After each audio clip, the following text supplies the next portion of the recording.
8월 7일 모닝 미팅 시작하도록 하겠습니다. 먼저 전일 마감 시향 및 증시 동향 발표가 있겠습니다. 김지원 연구원입니다. 네, 안녕하세요. 시황팀 김지원입니다. 증시 동향 정리하겠습니다. 전일 증시는 이제 경기 우려가 진정되면서 기술적 반등이 나타났습니다. 미국 7월 ISM 서비스업 PMI는 2개월 만에 확장세로 돌아서면서 침체 우려를 완화시켰습니다. 코스피는 최근 하락의 약 24%, 코스닥은 약 34%를 되돌리는 반등을 시현했는데 외국인은 선물을 순매도했고 외국인과 기관의 동반 현물 순매도가 출회되면서 개인만이 시장을 매수하는 흐름이 나타났습니다. 전일의 반등은 엔화 강세의 진정과 단기 낙폭 과대에 따른 저가 매수세 유입도 영향을 미친 것으로 풀이됩니다. 일본 증시는 BOJ의 금리 인상 다음 날인 8월 1일부터 3거래일간 약 19.55% 급락했었는데 전일 10%대 반등이 나타나면서 약 하락의 43% 정도를 되돌렸습니다. 오늘 오전 10시 반에 우치다 시니치 BOJ 부총재의 발언이 예정이 되어 있어서 통화정책 관련 의견을 통해 엔화 강세의 진정 흐름이 연장될지 확인이 필요해 보입니다. 해외 증시 살펴보겠습니다. 미 증시는 3대 지수가 1% 내외 반등했습니다. 증시 상승 그리고 채권 가격의 하락, 달러와 유가 반등 등 되돌림의 흐름이 나타난 하루였습니다.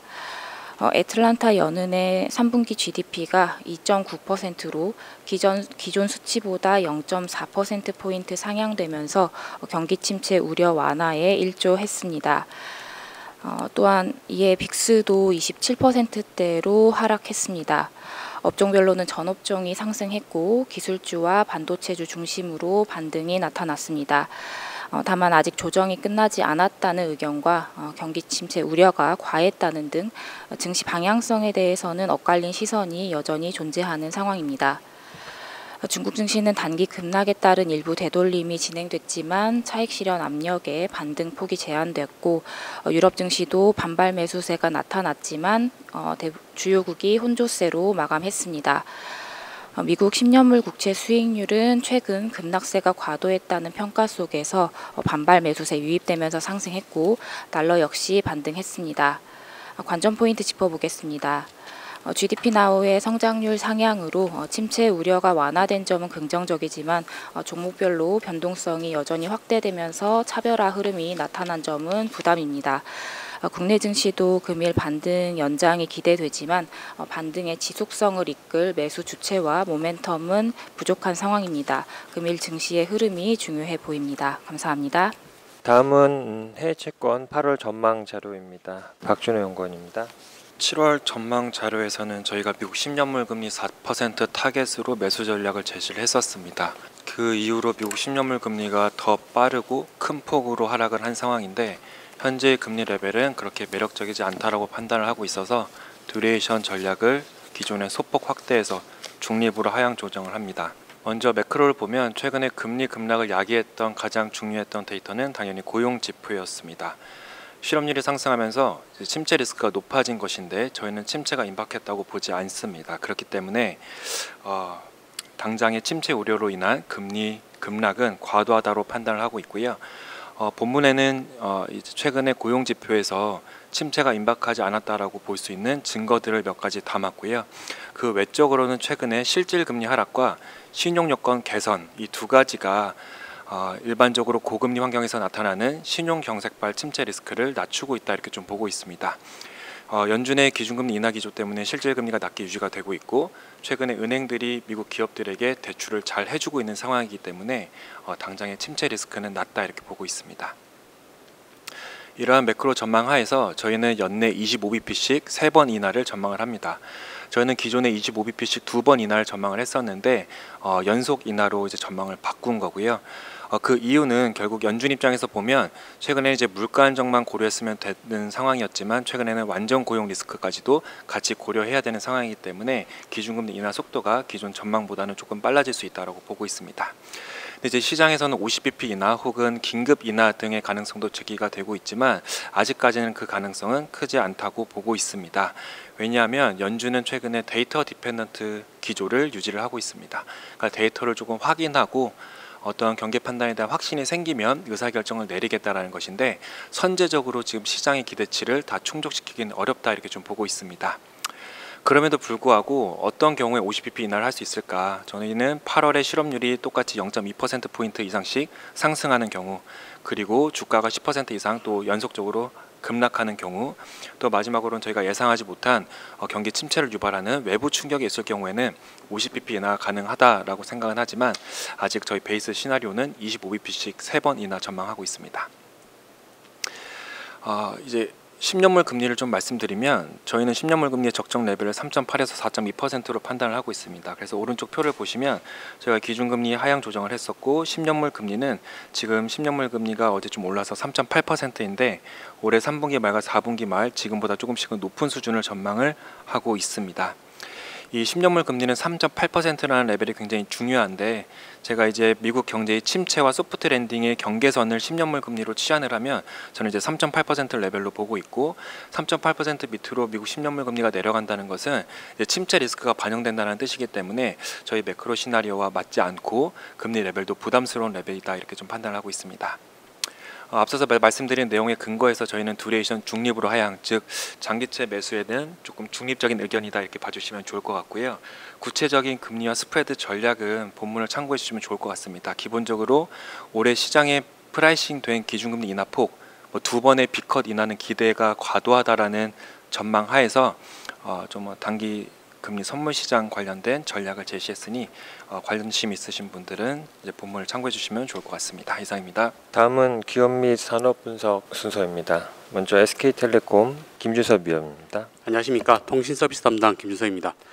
SK텔레콤에 대한 2분기 실적 코멘트입니다. 내용에 앞서 목표주가 7만원, 투자의견 바이를 유지한다는 점을 말씀드립니다. 일단 SK텔레콤 2분기 실적은 견조했습니다. 영업이익 5,375억 원으로 KB증권 추정치와 시장의 컨센서스를 상회한 실적이었는데요. 일단 SK텔레콤 본사와 자회사인 SK 브로드밴드의 견조한 실적과 함께 일회성 수익이 약 150억 원 정도 발생을 하였다라는 점이 기대치를 상회한 주요 이유였다라고 할 수 있겠습니다. 그러나 저희는 SK텔레콤의 실적 발표에서 AI 관련 사업의 수익화 시점에 대해서 훨씬 더 주목해야 될 포인트라고 보고 있습니다. 특히 SK텔레콤이 보고 있는 AI의 수익화 시점이 핵심이었다라고 판단이 되는데요.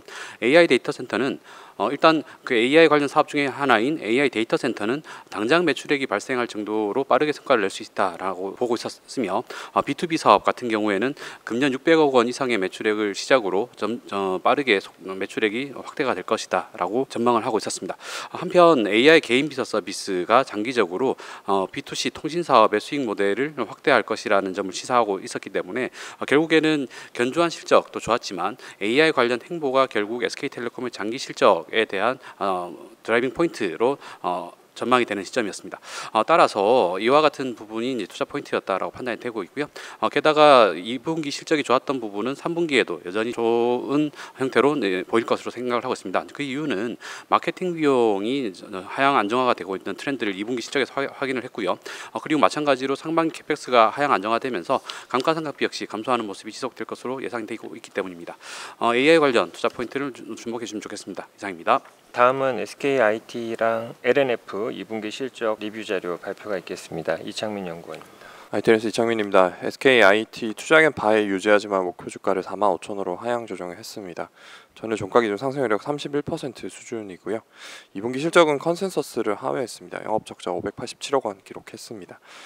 1분기 실적이 최악이었는데요. 그때보다는 조금 나아졌지만 여전히 부진한 실적을 기록을 했습니다. 분리막 판매량은 1분기 대비 30% 증가했으나 고정비 비중이 높은 비즈니스 특성상 낮은 가동률로 인한 큰 폭의 적자 발생 불가피했습니다. 3분기 실적은 여전히 영업 적자를 전망하고 있으나 적자 폭은 추가적으로 더 축소될 것으로 전망을 하고 있습니다. 하반기 분리막 판매량 상반기 대비 2배 수준으로 예상을 하고 있습니다. 하지만 이제 영업이익률 개선 효과는 제한적일 것으로 전망을 하고 있는데요.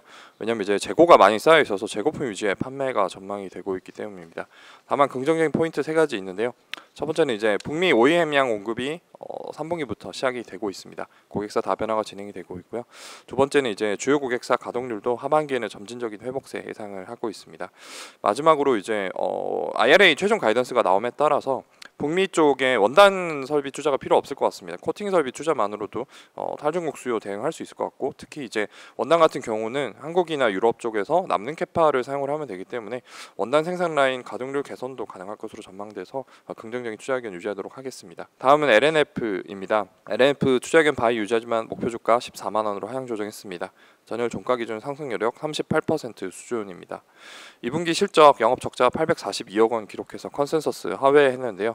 판매량은 1분기 대비 3% 증가했습니다. 하지만 리튬 가격 하락분 연동돼서 ASP가 15% 감소했습니다. 아까 말씀드린 SKIT와 마찬가지입니다. 낮은 가동률로 인해서 고정비 부담 증가해서 적자를 피할 수 없었습니다. 하반기에 양극재 판매량 가이던스를 회사가 제시를 했는데요. 어제 전체적으로 상반기 대비 7% 감소할 것으로 전망을 했습니다. 어제 주력 제품인 NCMA 하이니켈 제품은 상반기 대비 9% 증가하지만 어제 미드니켈 제품 같은 경우 마이너스 28% 감소할 걸로 예상을 했기 때문입니다. 3분기 영업 적자 469억 원 추정하고 있습니다. ASP가 모처럼 반등을 할 것 같습니다. 3% 증가할 것 같지만 이제 NCM 출하량이 2분기에 이어서 3분기에도 감소할 것으로 예상이 되고 있어서 부진한 실적 불가피할 것으로 전망을 하고 있습니다. 다만 4분기에는 출하량 급반등을 예상을 하고 있는데요. QOQ로 67% 증가 전망을 하고 있습니다.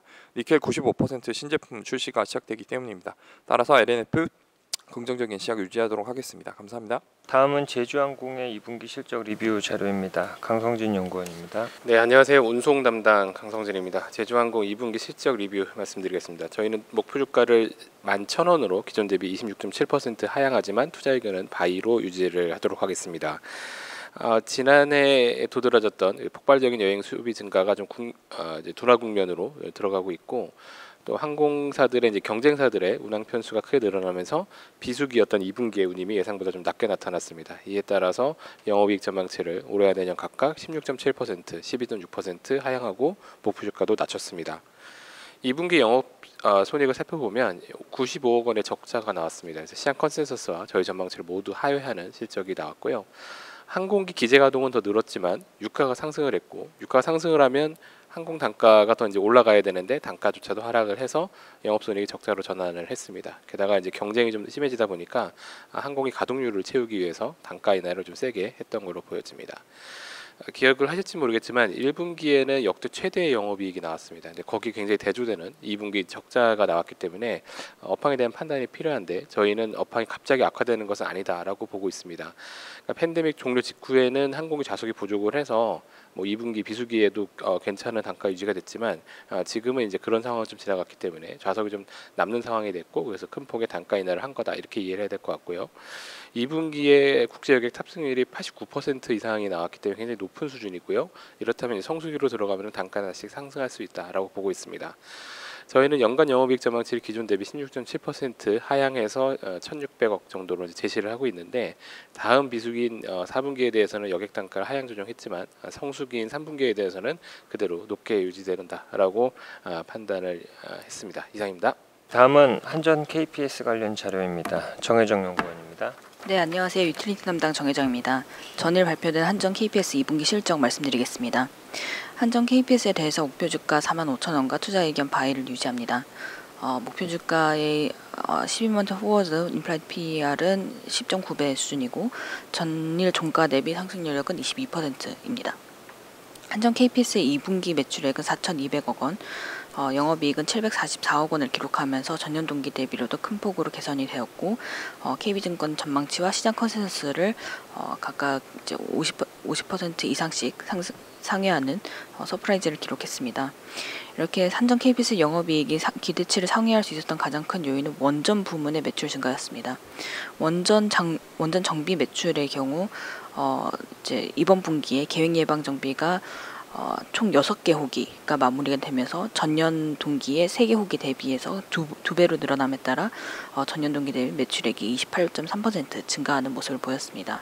이러한 원전 매출의 증가는 계획 예방 호기 감축과 포스코 관련된 공사 마무리 등에 따른 화력 정비, 그리고 대외 부문의 매출액 감소분은 충분히 상쇄하고도 남은 상황이었습니다. 이런 원전 부문의 매출 같은 경우 통상적으로 이제 그 분기 내에 정비 일수에 완전히 비례하는 것이 아니라 분기 내에 정비가 시작되거나 아니면 마무리되는 대수 기준으로 매출에 영향이 있다 보니까 이런 분기 내에서의 변동성이 좀 있는 상황이고요. 이번 분기에 서프라이즈를 기록하긴 했지만 이것이 이제 구조적으로 올라간 거라기보다는 분기 내의 배분에 의해서 좀 이제 차이가 있었던 것으로 파악을 하고 있습니다. 하지만 그럼에도 불구하고 한전 KPS에 대해서는 여전히 긍정적인 의견 유지하고 있습니다. 한전 KPS의 특히 원전 정비 매출 부문이 안정적으로 성장할 것으로 보고 있는데요. 일단 4월부터 가동을 시작한 신한울 2기에 이어서 올해와 내년에 순차적으로 세월 3, 4호기, 원전 2개 호기가 추가로 가동될 예정에 있고 장기적으로도 현재 건설 중인 신한울 3, 4호기 그리고 최근에 수주한 체코 원전 그리고 올해 말에 최종안이 발표될 11차 전력 수급 기본 계획에 포함된 신규 원전 3개까지 고려를 했을 때 앞으로 석탄화력 발전소의 설비 용량 감축이 예상되고 있지만 이런 부분들을 충분히 보완할 수 있을 것으로 판단하고 있습니다. 자세한 내용은 리포트 참조 부탁드립니다. 감사합니다. 다음은 이노션의 2분기 실적 리뷰 자료입니다. 최용현 연구원입니다. 네, 이노션에 대해서 투자의견 바이 목표 주가 28,000원 유지합니다. 2분기 실적은 영업이익 기준으로 컨센서스를 소폭하였습니다. 그러나 주목할 부분은 비계열 쪽에서 성장이 계속 나오고 있다는 것입니다. 글로벌 광고 시장이 올해 한 자릿수 성장 정도 예상을 하는데 지금 이노션 같은 경우는 2분기만 17% 성장을 했습니다. 즉 이제 시장은 좀 침체가 돼 있지만 그 안에서 마켓 시어가 계속 늘어나고 있다라고 저희는 생각을 하고 있고요. 이런 모습이 지금 하반기에도 나올 것이라고 생각을 합니다. 따라서 2024년에는 저희는 이노션이 탑라인 기준으로 한 9% 정도 성장을 할 수 있을 것이라고 생각합니다. 이 숫자는 글로벌 광고 대행사 전체로 봤을 때 가장 높은 성장률입니다. 그에 반해서 PER은 7배에 불과하기 때문에 글로벌 피어가 지금 한 10배 수준에서 지금 거래가 되고 있어서 저희는 상당히 저평가되어 있다라고 생각을 하고 있습니다. 이상입니다. 다음은 7월 신조선 발주 관련되어 있는 자료입니다. 정동익 위원입니다. 안녕하세요. 조선기계업종 담당 정동익입니다. 7월 글로벌 신조선 동향 업데이트 드리겠습니다. 7월 글로벌 신조선 발주는 전년 동월 대비해서 46.2% 감소한 237만 CGT를 기록을 했습니다. 하지만 올해 1월부터 7월까지 누적 기준으로는 22.1% 증가한 3,559만 CGT를 기록했는데요. 이러한 수주 증가는 카타르 LNG선 프로젝트 2차 물량이 2월 된 영향이 컸던 것으로 판단이 됩니다. 이를 제외할 경우에는 올해 글로벌 신조선 발주가 3,121만 CGT로 전년 동기 대비 7% 증가하는 데 그쳤습니다. 이에 따라서 한국 조선사들의 시장 점유율은 지난해 23.7%에서 올해 21.5%로 하락을 했습니다. 중국 조선소들 같은 경우에는 지난해 54.3%에서 올해 66.1%로 상승을 한 상황입니다. 한편 클락슨 신조선가 지수는 최근 188.21포인트까지 상승해서 사상 최고치였던 191.51포인트 대비 98.3% 수준까지 올라왔습니다. 이에 따라 지난해 말 대비 상승률은 5.5%를 기록 중이고요. 환율을 감안한 원화 신조선가 지수는 지난해 말 대비 12.9% 상승해 향후 조선사들의 수익성 개선이 예상되는 상황입니다. 이상입니다. 다음은 DKT 관련 자료입니다. 권태호 연구원입니다. 네, 안녕하십니까. 스몰티닝 권태호입니다. DKT 말씀드리겠습니다. DKT는 2018년에 코스닥에 상장된 종합 모듈 제조 기업입니다. SMT와 FPCA를 주력 사업을 하고 있고요. 매출 구성은 OLED, 배터리, 오토모티브 부분입니다. 체크 포인트는 크게 두 가지입니다. 첫 번째는 보존배서의 OLED 채용 확대와 SPCM 도입으로 실적 성장이 예상되고 있고요. 24년 YOY 기준으로 24년도에는 약 13%, 25년도에는 20% 성장을 예상하고 있습니다. 현재 모바일 PC 시장의 OLED 수요가 지속적으로 성장할 것으로 보고 있는데요. 특히 태블릿과 노트북 성장률은 약 34% 정도 수준입니다. 그렇기 때문에 전반적으로 OLED 채용이 확대되고 있다라고 보시면 될 것 같고요. 또한 이제 제품 사이즈가 모바일, PC, 태블릿, 그다음에 노트북으로 이제 커지면서 전반적으로 동사의 ASP 상승을 이어질 수 있다라고 보여지고 있습니다. 또한 AI 기능의 확장으로 인해서 발열 관리의 중요성이 증가되고 있는데요. 기존에 이제 PCM에서 에폭시 몰드에 활용한 SPCM 즉 SIP 이제 보호의 모듈이라고 해서 이런 부분들이 조금 더 기존 대비해서 발열 관리 능력이 좋다라고 보시면 될 것 같습니다. 이에 따라서 고객사는 지금 현재 SPCM 도입을 확대하고 있는 상황입니다. 두 번째는 신규 사업의 본격에 따라서 이제 신규 사업 비중 자체가 커질 것으로 보여지고 있고요. 24년도에는 약 18.7%에서 26년도 42%까지도 성장할 것으로 보여지고 있습니다. 배터리 부분에서는 ESS BMS 모듈과 그다음에 PLBM 쪽으로 이제 빠르게 성장하고 있고요. ESS 예상 매출액은 24년에 41억 원에서 26년 380억 원으로 성장할 것으로 판단하고 있습니다. 그 PLBM 즉 차량용 보조 배터리 모듈은 현재 국내 완성차 대상으로 신규 진입을 앞두고 있는 상황이고, 오토모티브 부분에서는 이제 무선 충전 모듈 사업, 기존에 이제 모회사 BH와 그다음에 이제 DKT가 이제 인수했던 부분들인데요. 이런 부분들이 24년도에 매출 인식 본격화되면서 580억에서 26년 1,421억 원으로 크게 성장할 것으로 예상하고 있습니다. 24년 예상 실적은 매출액 3,827억 원, 영업이익 240억 원입니다. 앞서 말씀드렸다시피 스마트폰 고상향화, 그다음에 IT OLED 그리고 신규 사업에서의 부분들이 성장성이 있기 때문에 이런 부분들이 전사 실적을 견인한다라고 보시면 될 것 같고요. 그래서 예상 이익은 24년 240억 원에서 26년 507억 원으로 구조적 성장이 기대하고 있습니다. 또한 이에 따라서 24년 기준으로 예상 P가 한 7배, 25년 5배 정도 수준이고요. 통상적으로 IT 품주가 9배 수준으로 거래되고 있고, 그리고 이제 DKT 같은 경우는 히스토리컬로 13배 정도 수준으로 거래가 되었기 때문에 지금 현재 수준은 굉장히 이제 밸류에이션 매력도가 높다라고 보시면 될 것 같습니다. 리스크 요인은 전방 산업 수요 부진과 시장에서 우려했던 오버행 가능성이었는데요. 그러나 현재 뭐 스마트폰 쪽에서 불확실성이 있더라도 신규 사업 부분의 성장이 기대되고 있고, 또한 자녀 전환 가능 수량은 17만 주에 불과하기 때문에 리스크는 해소 중으로 판단하고 있습니다. 자세한 내용을 리포트 참조 부탁드립니다. 감사합니다. 다음은 이제 미국 주식 순서입니다. 첫 번째 메타 플랫폼스 자료 발표가 있겠습니다. 김세환 연구원입니다. 안녕하세요. 미국 주식 종목 담당 김세환입니다. 메타 플랫폼스의 실적이 예상치를 상회하는 결과가 나왔고, 저희는 AI를 활용한 광고 수익 증가로 지속적인 성장이 이어질 것으로 예상을 하고 있습니다. 주요 포인트를 몇 가지만 좀 살펴보면, 첫 번째로는 메타의 디지털 광고 매출은 여전히 20%대 성장이 나타나면서 수익이 증가하고 있고요. 두 번째는 비용 절감을 재작년부터 굉장히 강하게 타이트하게 만들어 왔습니다. 그로 인해서 펀더멘털 개선세도, 마진 개선세도 나타나고 있습니다. 세 번째는 높은 수준의 자사주 매입, 배당도 이제 실시를 하고 있죠. 그로 인해 12개월 선행 ROE가 지금 현재 26% 정도 수준으로 시장보다 높은 수준을 유지하고 있고요. 네 번째로 이제 주가 부분을 살펴보면, 저희는 이익 수준을 반영한 주가도 상대적으로 저평가되어 있다라고 판단하고 있기 때문에 운용 비중 확대를 권고를 드립니다. 메타의 선행 ROE 같은 경우는 12개월 선행 ROE는 25.9% 수준, 그리고 장기이익 성장성을 반영한 주가 멀티플도 PEG 배수도 시장이나 그리고 경쟁 기업 대비 낮은 편이기 때문에 저희는 저평가되어 있다라고 판단을 합니다. 이번 실적을 간단하게 살펴보면 매출은 22%, 주당 순이익은 73% 증가를 했는데요. 자본 지출은 아무래도 조금 늘어났습니다. AI 쪽 투자를 많이 강화하다 보니까 이런 부분이 약간은 이제 메타에 대해서는 우려하는 부분으로 나타나고 있기도 합니다. 영업 마진은 전년 동기 대비 0.4% 포인트 증가한 38%, 그리고 일간 활동 유저 수는 32.7억 명, 그리고 노출도는 10%, 광고당 평균 단가는 10% 증가했습니다. 워치웹의 이 먼슬리 액티브 유저, 월간 활성 유저 수가 1억 명을 찍었고요. 그 다음에 텍스트형 SNS인 스레드 같은 경우는 2억 명에 근접을 하고 있습니다. 메타의 이 AI 부분에 대해서만 좀 간단하게 설명을 드리면, 일단 AI에 대한 기술은 인공지능 추천 시스템으로 많이 이용이 되고 있습니다. 쇼츠나 이제 릴스 같은 이런 짧은 영상의 참여도를 높이고 있고, 페이스북도 이러한 이제 릴스를 접목해서 수익을 늘릴 계획입니다. 기존에는 이제 광고주들이 타겟 고객을 선정하는 방법이 굉장히 1차원적이었다면, 이 AI를 통해서는 굉장히 차별화된 그런 타겟 계층을 선별을 해주고, 메타의 목표 같은 경우는 수년 뒤에 광고주가 이제 달성 목표 그리고 예산만 주면 AI가 광고 캠페인까지 전부 다 생성해서 주는 것까지 계획을 하고 있습니다.